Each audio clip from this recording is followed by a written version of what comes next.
goes right side. Yes! Touchdown and a dagger! He looks, he hits, throws the right side, knocked away! He's got Cobb at the 10 to the 5 and a dagger!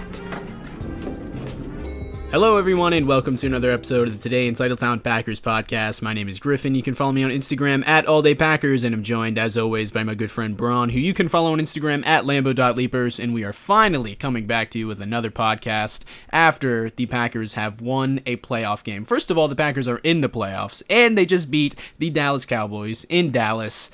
I can't believe it. It's been a great victory Monday here for us, Bron. How are you? How have you been celebrating? Well, I couldn't be better, Griff. I mean, it's just special to be in the playoffs with this group that really nobody thought would get there.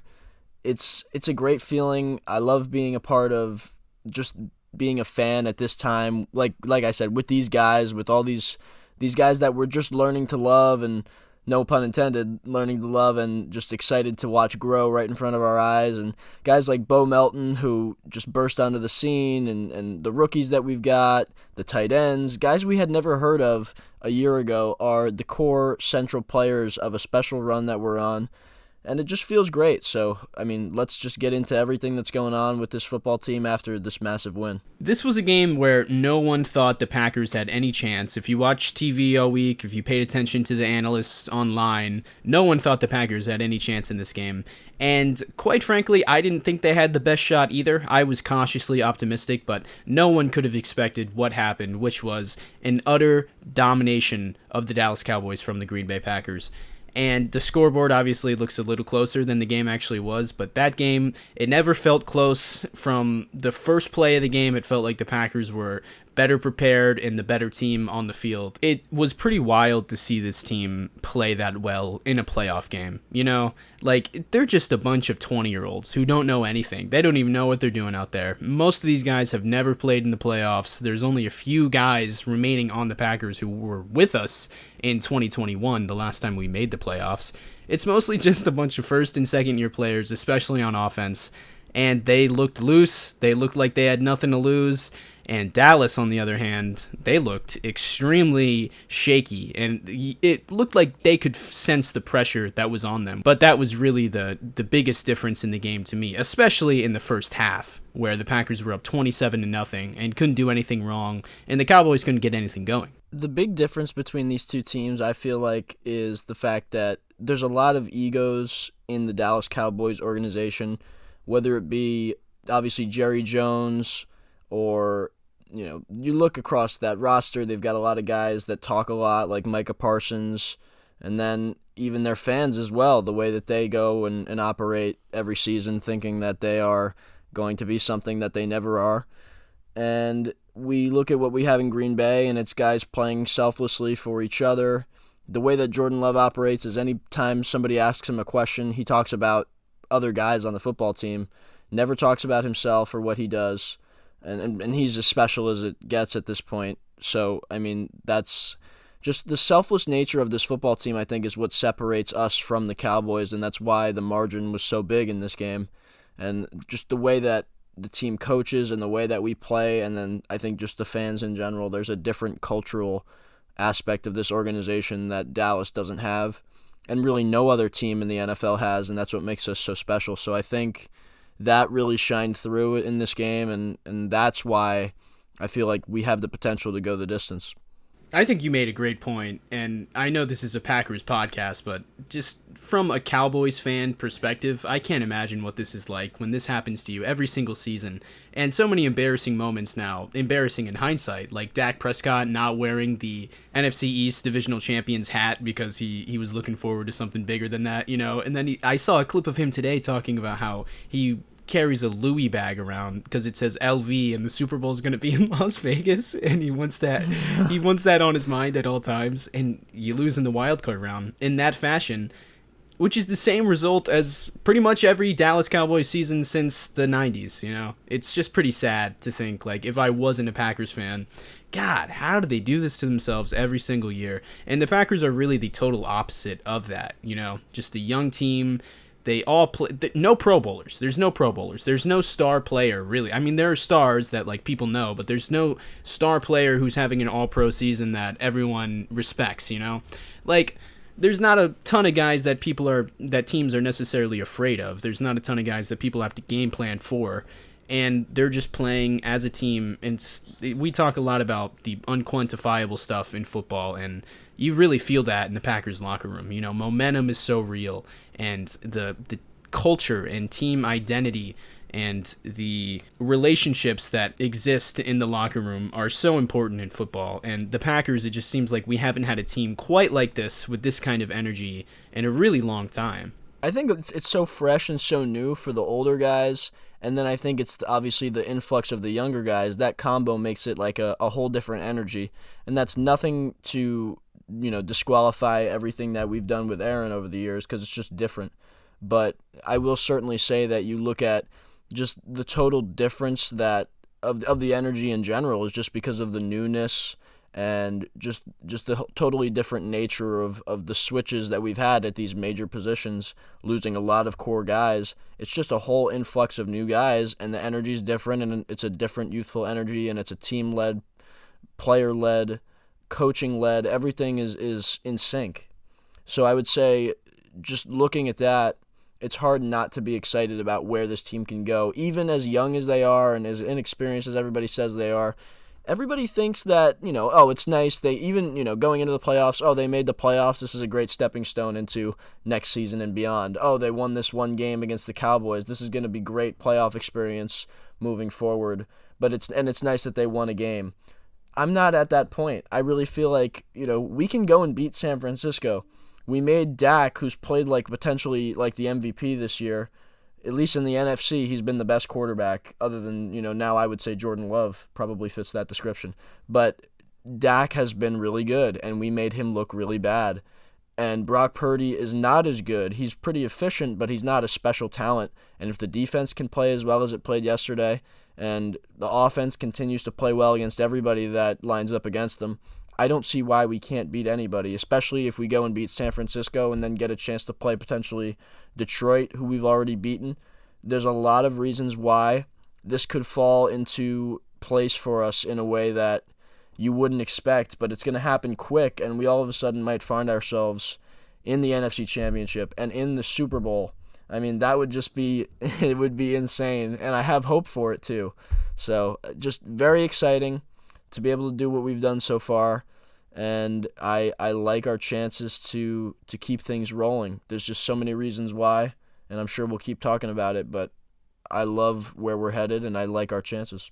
Yeah, at this point, it's not even foolish to believe in their chances to win the Super Bowl. 3 weeks ago, you were being a little crazy if you thought they had a shot at winning the Super Bowl, But now we're at the point where we just put 48 up on the Cowboys, and we're just 2 games away from being in the Super Bowl.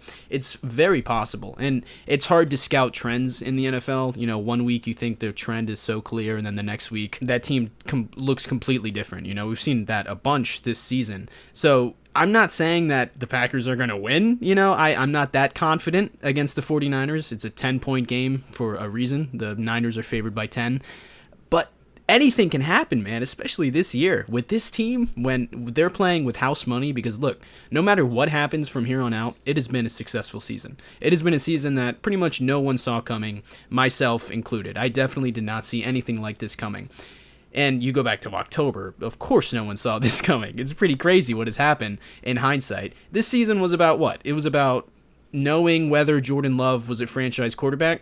They've answered that question. He's going to get an extension after this season. He is for sure the answer at quarterback. And it turns out that this team is actually pretty good. And Gutekunst has hit on a lot of these rookies and a lot of guys from the 2022 draft class. A lot of these guys have been really promising and great role players that, like I said, there's no one guy that teams are game planning for, but the whole is greater than the sum of its parts, which is something that we've seen a few times in Green Bay in recent years, but it's true again now because you've got Jaden Reed, you've got Christian Watson, Romeo Doubs puts up 150 yards in a playoff game. You've got this really nice group of players who are all, 2000s kids. We're playing with Zoomers out here. people my age and your age, Bron, and they're out here contending, They're out here beating the Dallas Cowboys on national television in the playoffs. It's pretty special, and my point here, I guess, is just that anything can happen. A Niners win is by no means a slam dunk. Griff, how about the way Jordan Love played in this football game? Everybody's talking about it. The whole world is talking about it, but, I mean, just what a coming out party on the grandest stage that he's had in his career to play as well as he did. He really reminds me of what it's been like to watch great quarterback play over the last several years in Green Bay, which is just the most positive feeling because there was such a state of uncertainty when Aaron had left and was traded away when the Packers decided to move on from him. There's a real uncertainty about what lies ahead just because the security of Aaron is gone. So now being able to watch elite quarterback play in Green Bay once again with no sign of an end being near is a special feeling, and it's just they did it incredible again, man. to watch. I know it feels like now we are, at least on a year-to-year basis, it feels like we are comfortable and we are preparing to be an elite team for the next several years. So, I mean, just 3 touchdowns. He had a perfect passer rating until Matt LaFleur subbed back our quarterback in to the game. So I was going to bring that up. This guy I'm glad you literally brought that played. up. Yeah, I mean, not my favorite thing from Matt LaFleur, who I love, but this is truly special to watch a guy literally play perfectionist football in the playoffs. I mean, it's like Jordan keeps finding ways to make his own history in a place that is littered with the best quarterback play in the history of the game. He's still finding way to leave his mark. And it's just so insane, and it's remarkable, and it's the coolest thing ever. He just played so well in this game, Griff. He played how he's been playing since, week 10? Since middle of November. I think it was really week 10 against the Steelers where he had so many big-time throws in that game, more big-time throws than I can remember him making. And it was like, wow, did he figure something out? And then since then, he's been in a completely different quarterback, and that continued into the playoffs. It even got a little bit better in the playoffs. I think this was his highest-graded game, the highest-graded game of his career. Yeah, this was the highest-graded game of his career, according to PFF. And, Bron, you mentioned the perfect passer rating. That's very annoying because he did have a perfect passer rating, and we both posted our graphics, and even at NFL posted their graphic about his perfect passer rating, and then they put him back in, and he throws 1 incompletion just to ruin it. I mean, what a shame. But 157.2 or whatever it was, still pretty good for a first-year starter. And when you go back to week 5 and in years down the line, we're going to be rewatching this game. Maybe the next time that the Packers draft a quarterback, maybe in the 2030s, we'll go back and watch these games early this season and be like, wow, it took Jordan a little bit, huh? It took him a little bit to figure it out. And Jordan is really interesting case study, I think, in quarterback development, because when's the last time we saw a quarterback drafted by a team and that team knows that this is going to be a project and he's going to be on the bench for a few years with a Hall of Famer franchise quarterback already in place? I can't think of a time where that really happened since Aaron Rodgers. Are the Packers really the only team that does this? That would probably take some research for me to find out, and I probably could find that out, but it feels like they're the only team that does this, and in Jordan's case, it did. It took some time. He needed about half a season to really figure it out, and it's him and everybody else, because like I mentioned, first and second year players everywhere on this offense. I suppose it probably took everybody a little bit of time to figure it out, but they sure have, and Brian Gutekunst looks like a very smart person right now.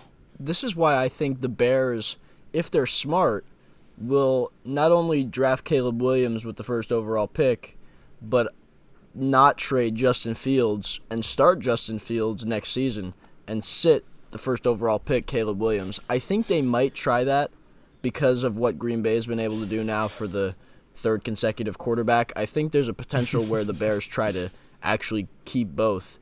But if they're dumb like we know they are, they'll probably trade Justin Fields and then draft another quarterback and try to make him be the first and then quarterback fire in the their head history coach to be next good. year and bring in a new Yes. head coach. Yeah. They fired Luke Getsy as the offensive coordinator, so as long as they've got somebody to blame, they're going to have a brand new offense installed either way. So just a very shocking situation over there. And it's not shocking to us, though. They're just shocked on a yearly basis. Oh, I love it, bro. I love it. They're so jealous. They're so jealous. I mean, Bears fans are watching this. They think we're going to lose to the Dallas Cowboys, and then we go and win. And they're wearing their Bears jerseys, watching that game, yelling at the TV, rooting against us. And they were so confident, too. They were so confident. Exactly. So, I mean, not only did we get to beat them in Week 18, we beat them in this game as well. So not only did we beat the Cowboys, we also beat the Bears and the Vikings and even the Lions a little bit too, because I'm sure they don't want to see us. I know that, they don't want to see us in the playoffs because they know what's going to happen. So very exciting stuff. I mean, this is the time to be a Packers fan, and it seems like it's always time to be a Packers fan in Green Bay. Jordan Love against the Cowboys was so unstoppable, and it felt a lot like, hate to make this comparison, but it felt a lot like watching Rodgers in those vintage playoff games, where it's just like he's on a different level. And when Jordan, it feels like these games, you have games where Jordan is just locked in, and you know it from the first pass of the game.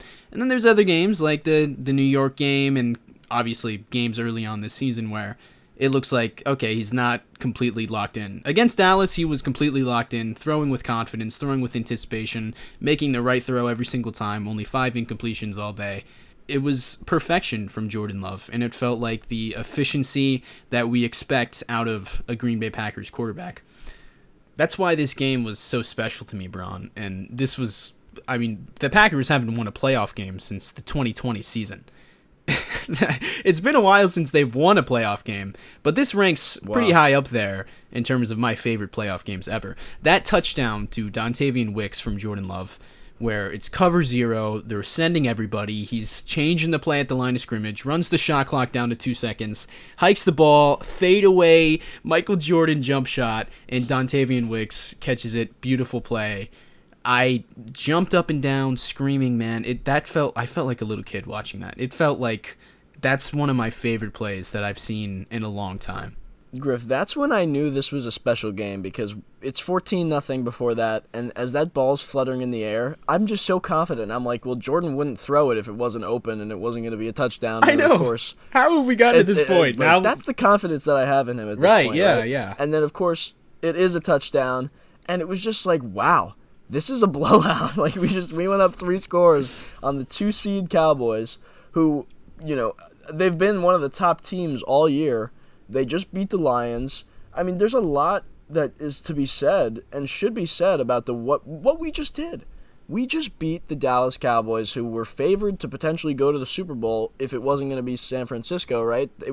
Everybody thought it would be San Francisco and Dallas in this NFC Championship game, and that's kind of a toss-up game for a lot of people. But not for us. We just went and kicked Dallas so far down. They might fire Mike McCarthy. I mean, this is just this organization, just a really, really shocking thing. And look, I'm not surprised. I like that whole game. I just felt so good going into this game, and I know you did too, Griff.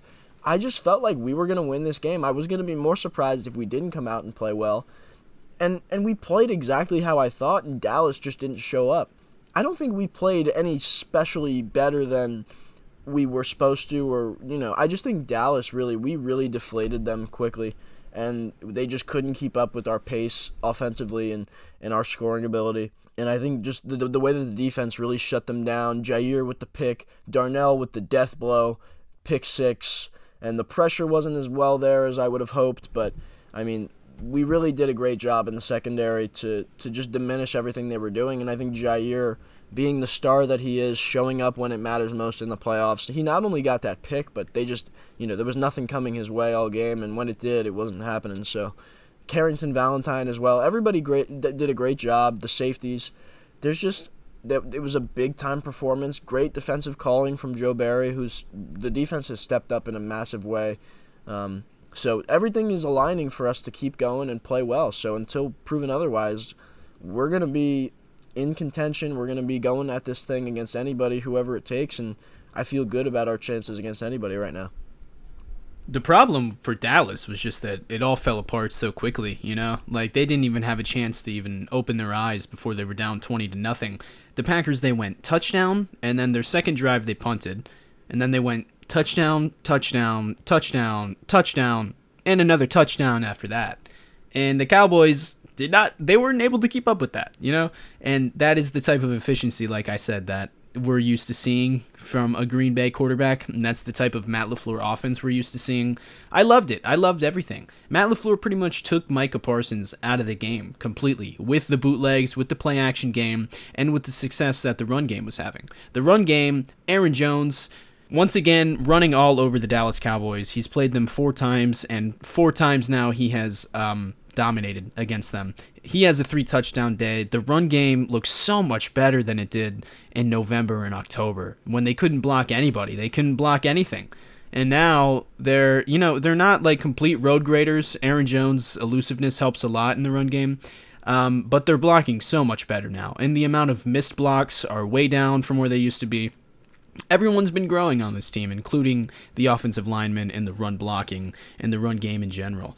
But when the Cowboys, they can't stop the run game, Micah Parsons isn't able to tee off and go after the quarterback on every drop back. And the play action, the bootlegs, everything was by design, everything felt scripted, and everything felt like it was going exactly as planned for the Packers offense. And the Cowboys, like I said, they just couldn't keep up with that. And then you throw in the turnovers, the Jair interception in the first quarter. That was another one of my favorite plays that I'm going to remember for probably the rest of my life, that Jair interception. And then the Darnell Savage pick 6 in the first half, which really felt like a dagger. I'm wearing a shirt right now that says "There is your dagger." I wonder if Wayne Larrivee, shout out, gave out the dagger after that pick 6. You think he may have? Because it felt like a dagger. I don't care about anything that happened in the second half. I really don't. If we're going to talk about the defense, it's almost like we can't talk about the defense because they gave up 32 points, 400 yards to Dak, all these garbage time stats. You really can't take anything from the second half, I don't think. This game was over at halftime. It really was, yeah. I give no fault to the way the defense played at any point in the second half. The game was absolutely over with when Darnell picked that ball off and ran to the end zone with nobody within 100 yards of him. That's the game right there. And they just did what they had to do to secure it because things get complicated when you're up by 28 because now you can't throw a pick when you can't throw a pick 6 and then have them score like that. You need to just be cautious enough where you're still moving the ball but also keeping your foot on the gas pedal and playing like the score 0-0. There's a true balance to that because you don't want to let them back in the game with all this time left. And they did what they had to do, went to half with a big lead. They allowed that 1 touchdown beforehand, but the lack of mistakes on offense was a big thing, and it's just about kind of doing what you can, keeping the same level of aggression on defense, but you can't be over-aggressive, obviously, and a lot of it is just they're going to throw the football. There's just so many factors that go into trying to defend against a team that has to try to score a bunch of points in a limited amount of time. So what they did in the first half is what matters, and they had the right call and the right coverage on for many, if not all, of the plays that Dallas needed to execute on. And when you look at that first half, that's the football team Green Bay was when it mattered most. So, again, you just can't be more than there's no limit to the excitedness you can have about the way that the defense just played, and a lot of hope and faith in what we're doing right now because of the fact that has the defense struggled at times this year? Yeah. In some areas, they've struggled all season. In other areas, they've been better, but they came back fairly healthy in this game and put on their best performance of the season probably in that first half. I would like to see the pressure a little bit more. They lost Enigbare for the year, it seems like. Torn ACL, that's a big loss to have because he's really our third edge rusher, so or third or fourth, I guess, with Lucas. But, I mean, we're very deep there, and we've got Brenton Cox is in there still, so we've got guys. Obviously, Rashawn and Preston are the guys for us, and Lucas Van Ness has come on of late too. So I'm not too concerned, but I'd like to see more pressure for sure. I think Rashawn, if we're going to win more of these games, I think Rashawn has to have one of these games where he has a couple sacks and makes a huge impact, maybe a forced fumble or something like that. So, but other than the pressure, I think, the secondary played great. The linebackers played really well. So I love where we're at, and I just want to see kind of a little bit more pressure against San Fran. Tough task, obviously, with their O-line, but that would be the way to stop them for sure, is to get some more pressure. They're going to have a hard time out there against San Fran, man, and I know people said the same thing about Dallas, but I feel like San Fran just operates at a much different level. I think they're a much less volatile team than the Cowboys are, with a more efficient quarterback, I would argue, too. Brock Purdy been having a great season. Now, you think about the only times that we've really seen them, look bad on offense was a few games in the middle of the season where they were missing some parts on offense. Debo was out, their left tackle was out, and then against the Ravens on Christmas night, they got stomped by the Ravens, but the Ravens, that defense is really good. I'm having a pretty hard time imagining how the Packers do well against this 49ers team. But you think back to 2021, right? I mean, terrible game to think about. But the year that they beat us in the playoffs in the snow at Lambeau, off the block punt 13-10, the defense played lights out. They gave up 6 points all game, 2 field goals. That's all they gave up. And they completely shut down that offense that everyone had said would probably carve up the Packers defense at the time. And people are going to be saying those same things now. That's what everyone expects, right? So it's not completely out of the realm of possibilities for Joe Barry to actually have a really good game plan for this offense. That could happen. I'm not getting my hopes up for that, and I wouldn't count on it, but it certainly could happen. I feel good about this game. I just think, I don't know, maybe it's just the Packers fan in me, but I love what we're doing, and I just think that we can beat anybody, and I think San Francisco falls into that category. They've had some tough losses this year against teams that they probably should have beat. They're not invincible. I don't think they're as good as everybody thinks. The talent is there. Obviously, the receiving talent is great. They've got the best running back in football, maybe. I just think they're susceptible in some areas that are really more just you can't really see it. It's hard to explain, but I just think we might play really well. That's really all it is. I just think we're going to play well enough to win. Dallas, they've, again, same thing with Dallas. You look at them. They've got MVP caliber quarterback. They've got top receiver in the game, CeeDee Lamb. They've got great running back, Tony Pollard, one of the best offensive lines in football. Their defense has been swarming and finishing. The secondary's got all the interceptions this year, and they've got players on the pass rush that are top-notch defensive player of the year caliber guys. This is what I'm talking about, though. San Francisco's in that same boat. They're playing at home. I just think we have the edge for the reasons that are a little bit outside the realm of the physical football, the nature of what the game really is. I just think there's something about the way this team's playing that it's hard to mentally overcome. If we come out hot like we did, we took the ball again, and with the coin toss, we took the ball. And that's just so interesting because it goes against the last decade at least of coin tosses where almost everybody's deferring to the second half for the chance to double up. But it really does feel like, just from a mental standpoint, if you've ever played football with your friends or anything like that, when you get on a team, the first thing you're thinking about is we want the ball first. It's never like, oh, I want to go play defense first. You want the ball, and that's how you set the tone, and Green Bay set the tone and never let it go and never let it change. So I think if the Green Bay Packers get the chance to set the tone against San Francisco, the way our offense is playing, the way our quarterback is playing, I think it's going to be a great start to the game, and if we can keep it going, I don't see why we can't win.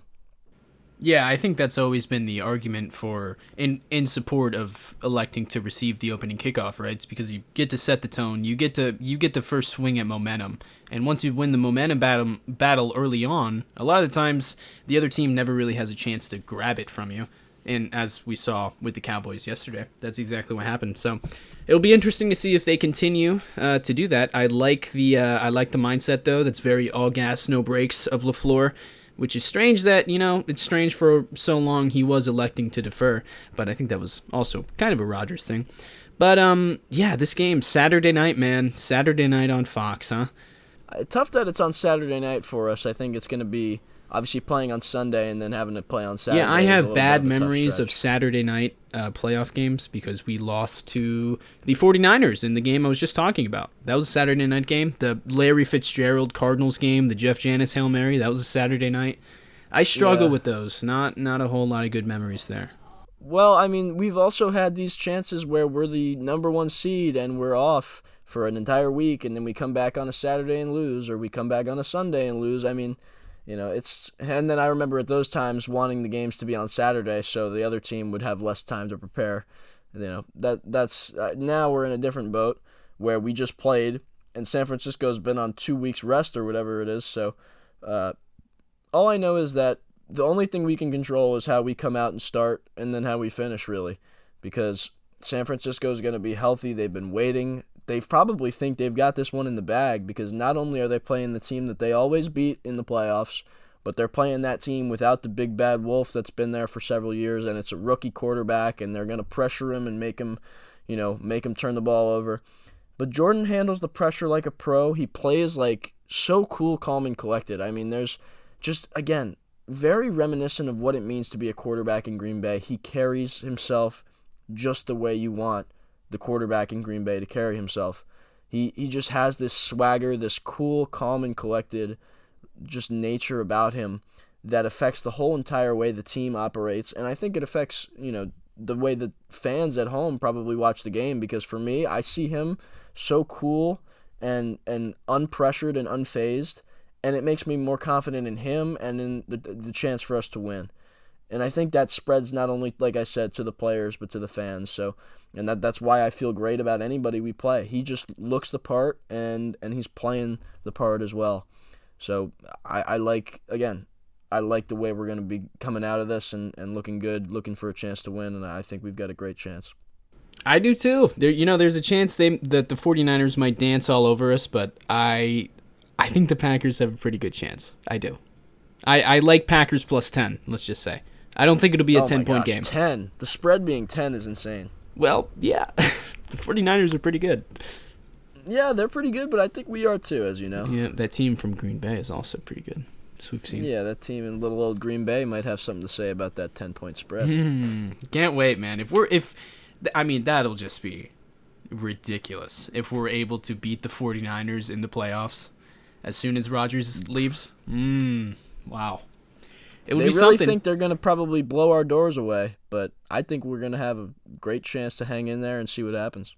I sure hope so, man. This is the best time of year. Well, as long as your team is in the playoffs. This is the best time of the year. And I'm so grateful. Hey, for us, it's the best time of the year. We're in round 2. This is the final 8. We're one of the final 8 teams left in the NFL. Pretty crazy. Nothing better than it. Nothing better. We will be back after this next playoff game. Thank you so much for listening to this year episode. You can follow me on Instagram at AllDayPackers. Bron is on Instagram at Lambo.Leapers. And we will be back for coverage of the Packers' next playoff game against the 49ers on Saturday night. I can't wait. I'm very, very nervous. Very nervous. But like I said, I like their chances. I think they're going to have a good shot at this one. But that being said, can't wait for it. And go Pack Go. Thank you for listening, everybody. I'm looking forward to coming back and discussing Green Bay's big playoff win against the San Francisco 49ers and talking about what it's going to be like to play in the NFC Championship with our first-year starter, Jordan Love. 2 wins away, baby. I love it. Thank you for listening, everybody. As always, go Pack Go.